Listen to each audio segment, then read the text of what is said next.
Dad would not have gotten excited over a weather balloon. He was not easily excitable. And this is the most thrilled I'd ever seen him in my life. He thought that was the most fantastic thing in the world. When you go back to Roswell and look at the various eyewitnesses, not many of them stepped forward at that time in 1947, simply because there was no avenue for them to do so. It wasn't until some years later, when in the late 1970s, nuclear physicist and UFO researcher Stanton Friedman met Colonel Marcel. He was in retirement now, and he was introduced to him by a TV station who knew about his story. Then the word got out.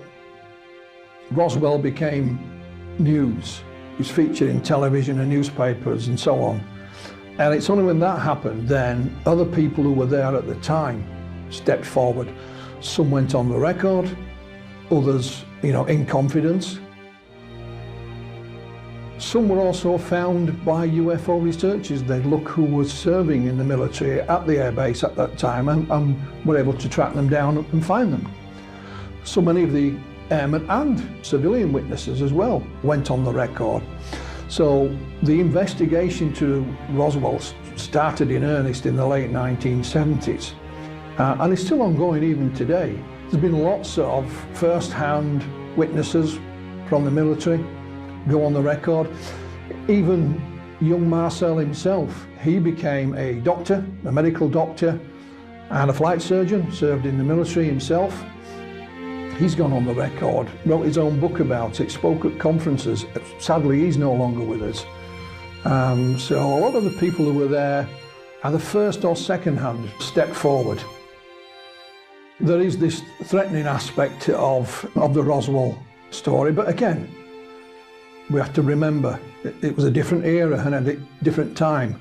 So there were those, certainly in the military, if they were told to keep quiet, then they would do exactly that. That was their duty, and that's the way they were trained, and that's the way that they acted.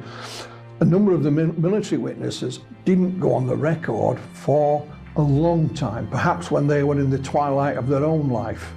And they thought, well, if I don't say something now, then I'll never have the opportunity. And that seems to be the case on a number of occasions.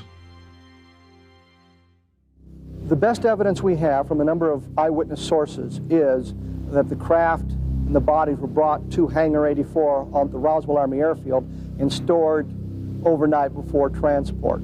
What we understand from the eyewitness testimony is the bodies were sealed in a large wooden crate kept at the center of the hangar. It's absolutely brilliant what they did. They announced they have a flying saucer, but they've already captured it. They've already got it. There's nothing to see, so nobody goes out looking for the thing. Then they shift everything to Fort Worth. The higher headquarters says, no, those guys made a mistake. It was just a weather balloon.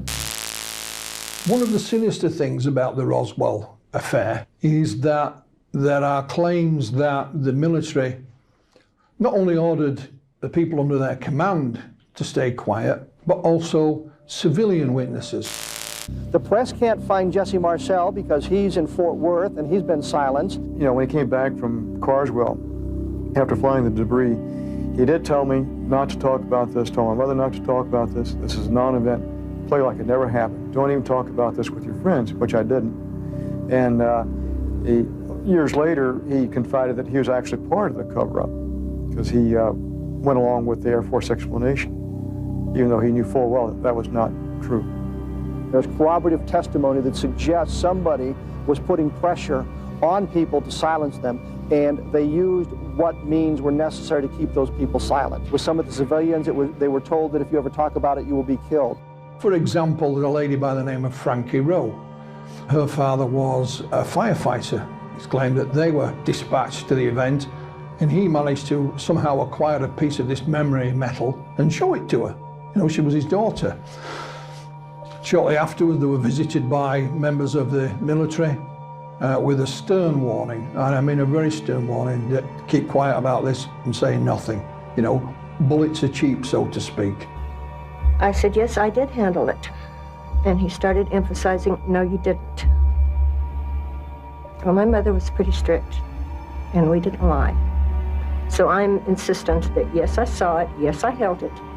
And he got mad, and he got louder, and he had one of those, looks like a small baseball bat that hooks on the side of your belt, and he took that out, and he's holding it, and he starts beating his hand. Every time he said something, he would hit that on his hand, and he would say, I want you to understand, you were never there.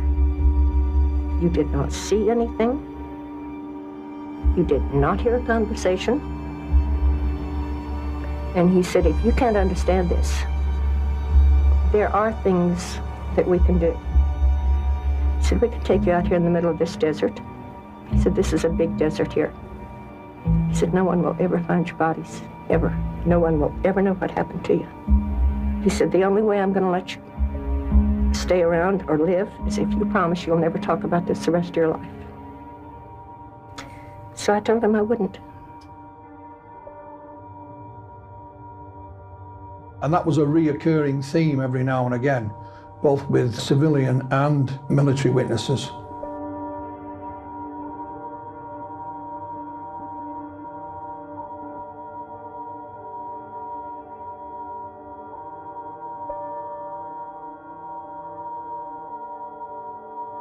The wreckage at the time, and it even says this in the newspaper cuttings, was flown to Wright Field, as it was called, and it's now called Wright-Patterson Air Force Base, still in operation, and it's claimed that that is where the wreckage and possibly even the bodies were studied, officially studied, and it was in a mythical, almost mythical hangar, given the number of Hangar 18.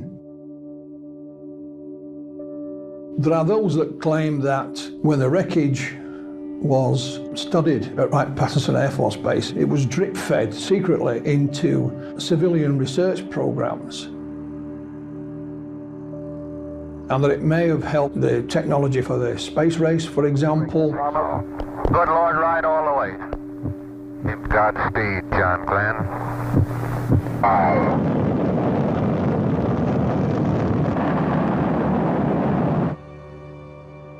Silicon chips, fiber optics, and eventually all the way through to the stealth technology that we see in the aircraft.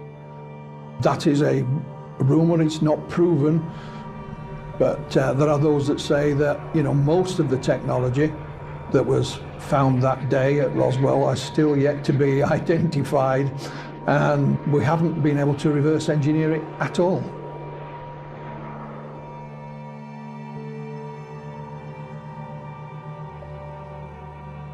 The story got a new lease of life, certainly in the 1980s. Stanton Friedman, sadly no longer with us, but he was the main civilian researcher of the Roswell incident. And he had no doubt whatsoever that this was a crash of a vehicle that was not of this earth, and that a cover-up was put in place almost immediately, one that is still intact today. And I think it was Stanton who coined the phrase, the cosmic Watergate. So he had no doubt that A, it was an alien vehicle, and B, there's a cover-up. How about the analysis of the materials? How about the autopsy reports? How about the eyewitness testimony from those who stood guard, those who carried it, those who tested at various government labs? There ought to be a ton of other paper. Stanton was a diligent researcher, and he would track down and interview witnesses to the event. He was also one of those that would be quite happy to spend days researching through government archives to find documentation of one form or another. And he was literally, once he got his teeth into something, he was like a dog with a bone. And he did uncover a number of witnesses. He interviewed just about anybody and everybody. But what he also did was help spread the word. You know, he was the man that actually put Roswell on the map. And gradually, you know, the UFO story was out there for all of us to digest. Roswell, the town itself, is still thriving. The Air Force Base closed many years back. Back in the 1980s, some documents known as Majestic 12 or Magic 12 were leaked, and it mentioned here that, you know, the bodies and other things were studied at a secret base. And of course, put two and two together, and that secret base is alleged to be Area 51.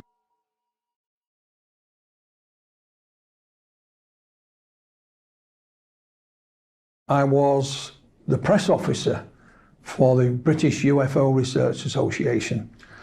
And in 1993, a letter crossed my desk that would change things forever.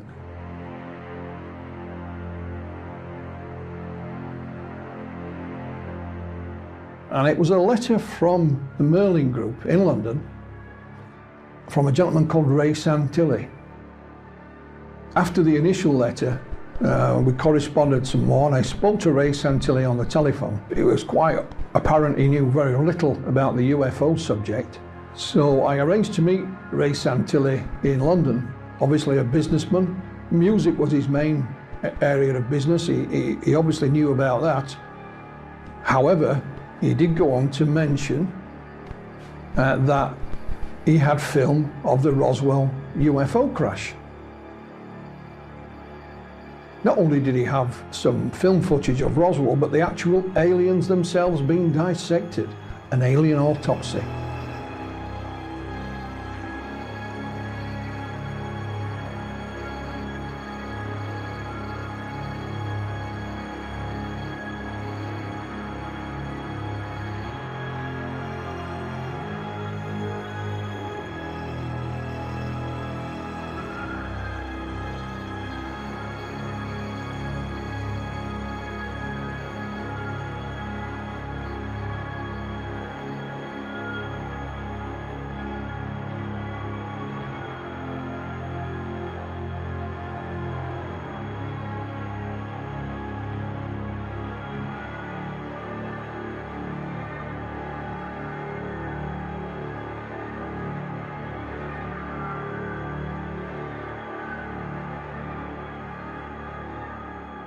The story from that point on became quite a roller coaster.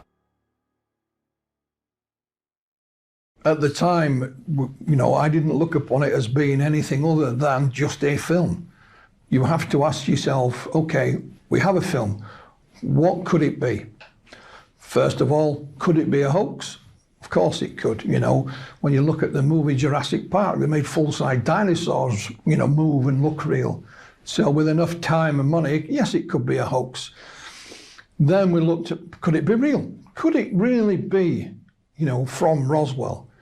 Like I said, it'd always been rumoured that film and still photographs were taken. There was also another idea that perhaps this was some kind of poor, deformed human being that we were looking at.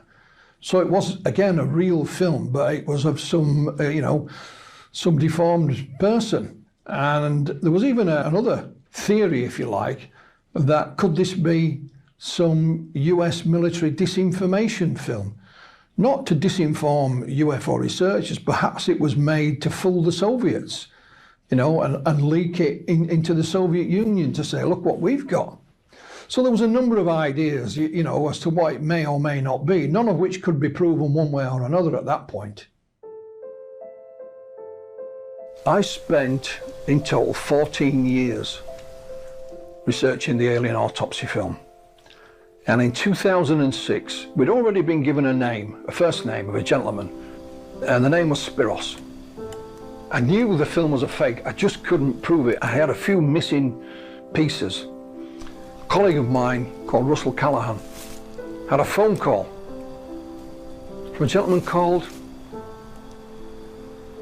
Spiros Molaris. And he said, Russell said, it's not me you want to speak to, it's Philip.